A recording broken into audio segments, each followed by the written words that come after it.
আমি কাতার থেকে এনে সেই জায়গা বসে ছোট ধরার লাগে আমার মেয়েটা কাইন্দে মরে যাচ্ছে।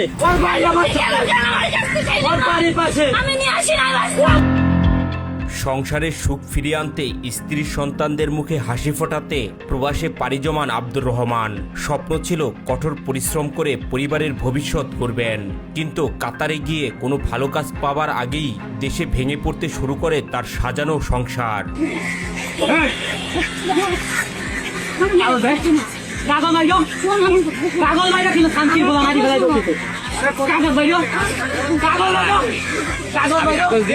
ভাই আমার বউ আমার 4 বছরের সংসার, আমার বাচ্চা 2.5 বছরের বাচ্চা। আমি কাতার থেকে ধরার জন্য আইছি। স্বামীর অনুপস্থিতির সুযোগে পরক্রিয়ায় জড়িয়ে পড়েন তার স্ত্রী। বিষয়টি টের পেয়ে আর এক মুহূর্ত বিদেশে থাকতে পারেননি আব্দুর রহমান। সরাসরি কাতার থেকে দেশে ফিরে বাড়িতে না গিয়ে খুঁজতে থাকেন তার স্ত্রীকে। এক পর্যায়ে রাস্তার মধ্যেই কথিত প্রেমিকের সঙ্গে স্ত্রীকে হাতে নাতে ধরে ফেলেন তিনি। আমার বাড়ির সাথে বাড়িতে আমি কাতার থেকে এনে সেই জায়গা বসে ছোট ধরার লাগে সরাসরি কাতার থেকে আমি এনেছি। দেখেন এই যে আমার টিকিট। আমি কিছুক্ষণ আগে আমি কাতার থেকে আইছি, আমার পাসপোর্ট। আমি কালকে রাত্রে টিকিট কাটছি কাতার থেকে ওটা ধরার জন্য। আমার মেয়েটা কাইন্দে মরে যাচ্ছে, 2.5 বছরের মেয়ের ছবি রয়েছে আমার কাছে। আমি ওই টিকিটটা বসে রয়েছি। আমি জানি তো আজকে বিকেলে না আসবে, ওরে নিয়ে চলে আসছে। তোর সাথে আমার কোনো শত্রুতা ছিল? আমার সংসার কেন ভাঙি? ভাই আমি তো আমার 2.5 বছরের মেয়েটা কেন তুই ভাঙি নাই? ভাই একটা কিছু দেবেন? আমি কাতার থেকে সরাসরি এনে এসে ধরার জন্য। আমার এই যে ডকুমেন্ট, আমি কালকে টিকিট করে এখানে আমি বসে রয়েছি ওরা ধরার জন্য। আমার 2.5 বছরের মেয়ে ভাই। তবে ঘটনার সবচেয়ে চাঞ্চল্যকর দিক সামনে আসে এরপরেই। আব্দুর রহমানের দাবি মাত্র 2.5 বছরের শিশুকন্যাকে বাড়িতে রেখে তার স্ত্রী প্রেমিকের সঙ্গে খুলনায় গিয়ে নতুন সংসার শুরু করেছেন।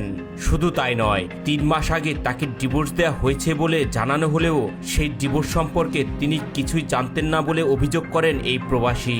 ও আমার ডিভোর্স দিয়ে এখানে বিয়ে করে এনে এসে সংসার করতেছে খুলনায়। আপনার ডিভোর্স দিলে আর সমস্যা? আরে আমার ডিভোর্স আমি জানি না, আমি এসে খুলনা আগের না কথা কবি না আউলে খেলা কেমন কাগজ বাইর ডিভোর্সের কাগজ বাইর ডিভোর্সের কাগজ ওনারও দোষ নয়, আপনারও দোষ মহিলা। কান্নাজড়িত কণ্ঠে তিনি আরো বলেন, কথিত প্রেমিকের বাড়ি তাদের বাড়ির পাশেই হওয়ায় তার বিদেশে থাকার সময় থেকে দুজনের মধ্যে সম্পর্ক গড়ে ওঠে। ওর বাড়ি 13 খাত, আমার বাড়িতে মাত্র 2 মিনিট রাস্তা। ওই জন্য বাড়ি তো শোনো, কোন দোষ আমার এত টাকা ঋণ, আমার 5 লাখ টাকা ঋণ করে আমার এমনি দিতেছে। আচ্ছা 5 মাস পরে আমি বেঁচে আছি ঋণ করে। ও আমার বাচ্চা বাচ্চা পেলাইছে গেল, সাথে গেল। ওর বাড়ি আমার ওর বাড়ির পাশে, ও আমার বাড়ির পাশে বাচ্চা পারি আমার বাপ মা ধরে ফেলাবো।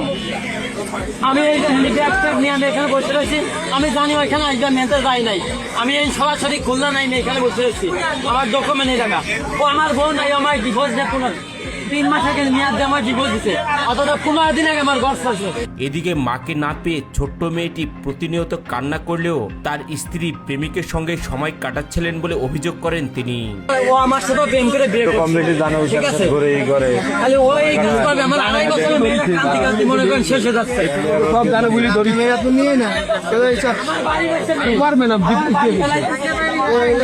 আছে না টাকা ভালো না থাকবে না। আমি আমার 10টা কিছু 10টা দেখাবে না, যেই 10 কি আমার 1 টাকা 20 করে দেওয়া। প্রায় 5 লাখ টাকা ঋণ করে প্রবাসে গেলেও সেখানে কোনো ভালো চাকরি পাননি বলে দাবি করেন এই প্রবাসী। এরই মধ্যে তার স্ত্রী প্রেমিকের প্রয়োজনায় তার বিরুদ্ধে আদালতে একাধিক মামলা দায়ের করেছেন বলে জানান তিনি। বিয়ে হয়েছে কাবিন নামা থানায় আমার নামে ওইটা মামলা করে। কে মামলা করবে? আমার নামে আমি বলে অত্যাচার করে, আমি ওটা দিয়ে চাই মামলা করতে পারে? তুমি তোমার বউ, ভাই আমি রয়েছি প্রবাসে, আমি কিন্তু জানি না ভাই। তুমি তোমার বউর অত্যাচার করলে মামলা করেছো নতুন স্বামী? তুমি মামলা করেছো কিন্তু না, ও বললো তুমি আবার সাপোর্ট করছো? ও তোমাকে মানুষ তো পাড়ায় মেরে মানুষ তাহলে উনি আপনার আমি পুরো 5 লাখ টাকা ঋণ, আবার 5 লাখ টাকা ঋণ করে আমি প্রবাসে গেছি। এই লোক জানাইছো ভিতরে ভাই, থানায় হয়েছে। দিকে দিছে। আমার মামলা দিছে। আমার হয়রানি করবে, আমার মেয়ে নেবে, কোর্টকাচারি করবে, এই জন্য আমি হাতে নাতে ধরার জন্য আমি এখানে এসে বসে আছি। আমি ব্যাগ দোকানে এনে ছেড়ে দিছি। আমার পাসপোর্ট আমি কালকে রাত্রে টিকিট কেটে এনেছি। আমি আমি গেলে নাম আমি এখানে বসে রয়েছি। এখন সে আমার সামনে দেয়, আমার হাত ধরে দিয়ে চলে আসছি যে ওর বাপ মানে আমি নালিশ করতে বাপটাকে ছোটি বাপ মানে নালিশ করতে বাড়ি আছে ডুমাইয়া। শেষে কান্নায় ভেঙে পড়ে আব্দুর রহমান বলেন, পরিবারের সুখের জন্য নিজের স্বপ্ন আর আরাম বিসর্জন দিয়ে প্রবাসে হাড়ভাঙা পরিশ্রম করেছেন, অথচ যাদের জন্য এত ত্যাগ সেই স্ত্রীর বিশ্বাসঘাতকতায় আজ তার বহু কষ্টে গড়ে তোলা সংসার ভেঙে চুরমার হয়ে গেল। এই ঘটনাটি নিয়ে আপনাদের মতামত কি কমেন্ট করে জানাতে ভুলবেন না।